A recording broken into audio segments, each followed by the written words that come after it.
Good afternoon. This is First Look from Washington, D.C. today. We're outside the Washington Bureau. I'm Jim McGlinchy. I'm a senior producer on the Evening News with Katie Couric. And we're in Washington today because we're hearing about the Gates nomination hearing. That's Robert Gates. He's about to become our new Secretary of Defense, replacing Don Rumsfeld. And David Martin's going to cover that for us tonight. Also, tomorrow, the broadcast will be down here. And the reason for that is the Iraq Study Group is going to issue its report on what the Bush administration can do in Iraq to either get us out of there or get the Iraqis to a position where they can take care of themselves. The head of the Iraq Study Group is Jim Baker, and he's a very interesting guy. He's been around Washington for a long time, and Bill Plante is going to have a profile of him tonight, and Bill will tell you a little bit about his interview with some of the people who know Jim Baker best.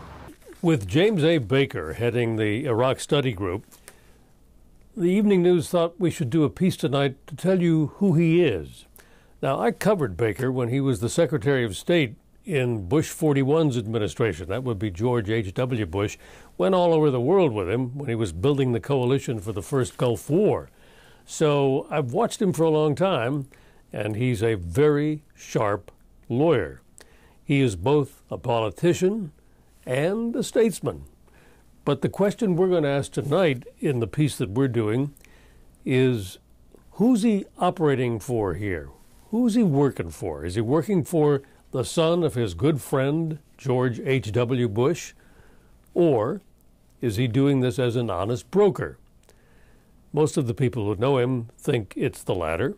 But we'll take a look at that, and we'll take a look at this fascinating guy who has held all kinds of jobs in Washington. He was White House Chief of Staff twice. He was the Secretary of the Treasury, and then he was the Secretary of State. Pretty good. He just wrote a book, in fact, in which he gives up nothing. He was always pretty hard to get information from, but says work hard, study hard, and stay out of politics, something he didn't quite do. So we'll take a look at James A. Baker III tonight on our Evening News piece, and we hope you'll watch it. Thanks, Bill.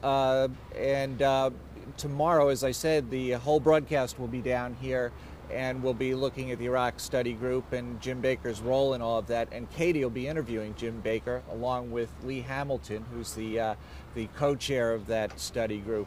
So I hope you can join us tonight and also tomorrow when we're here in Washington with the whole gang. Thanks.